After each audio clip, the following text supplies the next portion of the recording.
पाकिस्तान के 10 prime minister भी मिल जाएं तो इंडिया के प्राइम मिनिस्टर नरेंद्र मोदी जैसे नहीं है। उसने इंडिया के लिए काम किया है, मुल्क के लिए काम करता है, वो हकीकी मायनों में वो लीडर होता है और कौम उसके साथ होती है और उसने काम किया है और कौम उसके साथ है।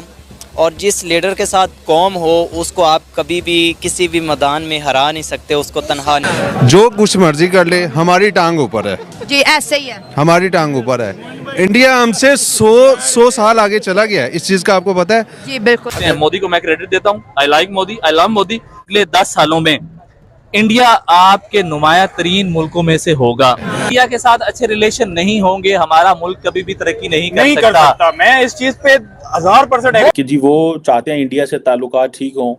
ये एक चीज़ की मुझे समझ नहीं आ रही कि पाकिस्तान को क्यों पता नहीं चल रहा कि भारत बात नहीं करना चाहता, और ये बार बार कहने से क्या फ़र्क पड़ेगा। भाईजान सॉलिड प्राइम मिनिस्टर हैं भाईजान। ये ऐसा उनकी पॉलिसी भाईजान देख लें, कोई ड्रामेबाजी चल रही है उनकी, कोई मजाक बन रहे हैं दुनिया में।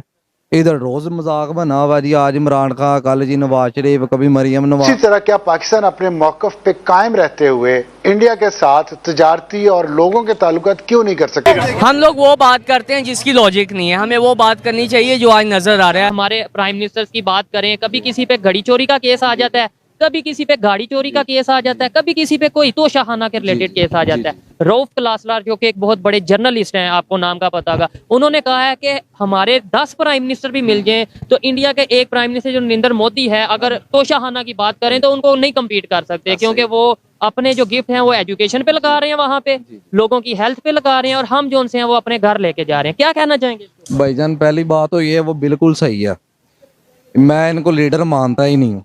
आपने बड़ी अच्छी बात की है इंडिया के बारे में, लीडर है ना, पता चल रहा है भाईजान। दुनिया कह रही है, मैं कह रहा हूँ भाईजान, दुनिया छोड़े, ड्रामेबाजी सारी, चोर सारे। घड़ी बेची है तो फिर इल्जाम लगना ही लगना है, बेडशीट बेची है तो इल्जाम लगना ही लगना है। एक प्राइम मिनिस्टर, आप एक तस्वुर करें, प्राइम मिनिस्टर लेवल का बंदा हो और उस पे इल्जाम लगे कि इसने बेडशीट चोरी कर दी है। एक मिनिस्टर लेवल का बंदा हो, उस पे बात है, इसने अवेयरनेस दी ना हम लोगों को, इसने ही आके कहा ना गंजे चोर हैं, कहा ना। लेकिन उन्होंने ये है ना कि उन्होंने पर्दा उठाया, अब इसके भी पर्दे उठ रहे हैं, इसने भी कोई काम डाला तो पर्दे उठ रहे हैं ना। ये बताएं क्या वजह है? कभी हमारे मैं किसी पार्टी की फेवर नहीं करता ओवरऑल, कभी नून लीग वाले पीटीआई पे इल्जाम लगा रहे हैं, कभी पीटीआई वाले नून लीग पे। दुनिया तो हमारा मजाक बना रही है भाईजान, आज हफ्ता हो गया मजाक ही चल रहा है सारा, न्यूज निकाल लो, ये हो गया, वो हो गया, कश्मीर है, ये है, वो ड्रामेबाजी ना सारी। और इस टाइम कश्मीर, हाँ जी, कश्मीर बनाता पाइन बैठे बैठे इन्होंने। जो इंडिया की बात की है रऊफ क्लासरा ने, आप उनसे एग्री करते हैं कि उनके प्राइम मिनिस्टर का? भाईजान सॉलिड प्राइम मिनिस्टर है भाईजान। ये ऐसा उनकी पॉलिसी? भाईजान देख लें, कोई ड्रामेबाजी चल रही है उनकी, कोई मजाक बन रहे हैं दुनिया में। इधर रोज मजाक बना हुआ जी, आज इमरान खान, कल जी नवाज शरीफ, कभी मरियम नवाज। वो प्राइम मिनिस्टर है भाई, उसने दिखाया पूरी दुनिया में देख लें कोई मजाक चल रहा है, पूरी दुनिया उसको अप्रिशिएट कर रही है। नहीं कोई चल रहा है मजाक कहीं पे, इधर आप क्या है उनमें और हमारा? ये देखें, ये तो एक तोशाखाना के वाले से ठीक है, मोदी साहब ने अच्छा काम किया है, लेकिन ये सियासत चीज ऐसी है, अगर उनके भी इंटरनल सियासत उठाएंगे, वो एक दूसरे पर इल्जाम लगाते हैं, लेकिन अदरवाइज दूसरे टॉपिक में देखा जाए, एजुकेशन में वो हमसे आगे हैं।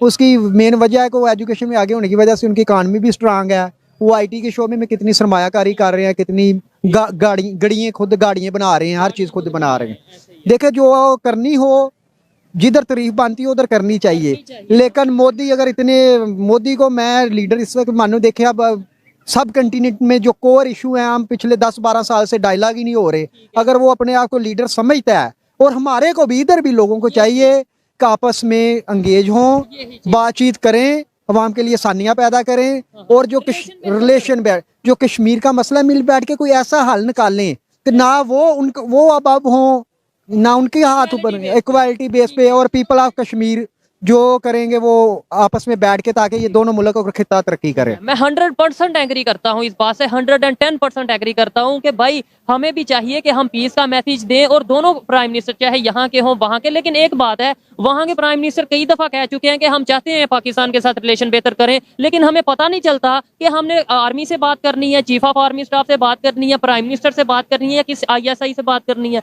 उनकी ये स्टेटमेंट है, वो कहते हैं हम चाहते हैं, बल्कि उन्होंने एक प्रॉपर स्टेटमेंट है जो कि आपने शायद सुनी होगी, बहुत वायरल होगी, कि मैं पाकिस्तान से कहता हूँ, इमरान खान से कहता हूँ कि आए, आप थोड़ी देर खामोशी इख्तियार करें, आप बोले ही ना, आप क्यों कहते हैं हमने बात करनी है, आप चुप खामोश हो जाएं। अगर कोई आपसे पूछे कि आप क्या चाहते हैं तो बता दें, ना पूछे तो आप खामोश रहें, दुनिया को गेस करने दें कि पाकिस्तान की गवर्नमेंट क्या सोच रही है। जैसे डॉक्टर जयशंकर जो हैं वो खामोश हैं, बोलते नहीं है पाकिस्तान के ऊपर, आप भी खामोश हो जाएं। आप ये जो चीज़ है कि जी जिसे वो कहते हैं ना, जिसे वो कहते हैं कि अब ये गवर्नमेंट, इंडिया के अंदर जो गवर्नमेंट है वो बीजेपी की गवर्नमेंट है। जलील अब्बास जिलानी चाहते हैं कि जो मुशर्रफ और मनमोहन के वक्त में जो चीज़ें बनी थी हम उनको पीस प्रोसेस शुरू करें। ये सुनने में आई हैं बातें, बट द क्वेश्चन इज़ कि वो क्यों मनमोहन, एक जो कि कांग्रेस के बंदे थे, प्राइम मिनिस्टर थे, मुशर्रफ उस वक्त डिक्टेटर था, इस वक्त बीजेपी की गवर्नमेंट है, वो क्यों मनमोहन सिंह को करेंगे, ऑनर करेंगे। एंड देन अबव ऑल, अगर आप मनमोहन सिंह एंड मुशर्रफ का फार्मूला को इम्प्लीमेंट भी करना शुरू करें, तो जो 4 पॉइंट फार्मूला था कश्मीर के ऊपर, तो उसमें आपको मज़े की बात ये है कि वो तो स्टेटस को है, वो तो पाकिस्तान को सूट करेगा, वो तो इंडिया को सूट नहीं करता। तो जो इंडिया ने इतने सालों से ये जो टफ लाइन पाकिस्तान के ऊपर ली है डोमेस्टिक मीडिया में एंड बाकी जगहों में, और जो एज ए स्टेट वो पाकिस्तान को बात कर रहा है, तो वो कहाँ पे गई उनकी बातें। सो वो क्यों मनमोहन सिंह के फार्मूले को और मुशर्रफ के फार्मूले को वो करेंगे। आपको इस चीज़ का पता होना चाहिए कि दुनिया को स्पेकुलेट करने दें।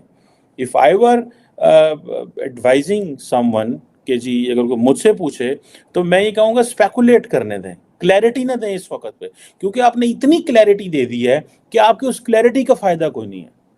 आप क्लैरिटी ना दें, आप चीज़ों को कंफ्यूज रखें, आप बात ही ना करें आपने इंडिया से बात करनी है इस हवाले से, आप खामोश रहें और ये वक्त आए लोग आपसे पूछें, ठीक है, तो आप कहें जी माजी में हमारी पोजीशन बड़ी क्लियर है। बात करें तो वो हमसे 100 साल आगे हैं। बिल्कुल 100 साल आगे है, 5वीं इकनॉमी है, ठीक है, दुनिया की, और उन्होंने क्या क्या नहीं बना लिया, हमारी आंखों के सामने क्या क्या नहीं बनाया, और सिर्फ अभी तक हमें यही समझ नहीं आ रही हमारे साथ होना क्या है, आने वाले दिनों में भी क्या होना है।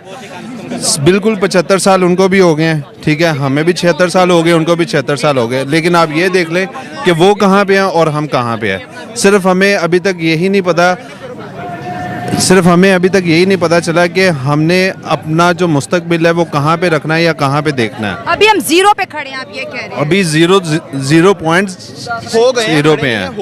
पहले हम नहीं थे जीरो पे, अब आए हैं जीरो पे। जीरो पे आ गए हैं। आज से तकरीबन आप 30 साल पहले चले जाइए या 25 साल या 50 साल पहले चले जाएं, हमारा मुल्क वो नहीं था। बिल्कुल बेहतर चल रहा था। मैं भी हमने जापान को भी दिया है कर्जा, आपको इस चीज़ का पता है, हमने और भी मुल्कों को भी दिया कर्जा, लेकिन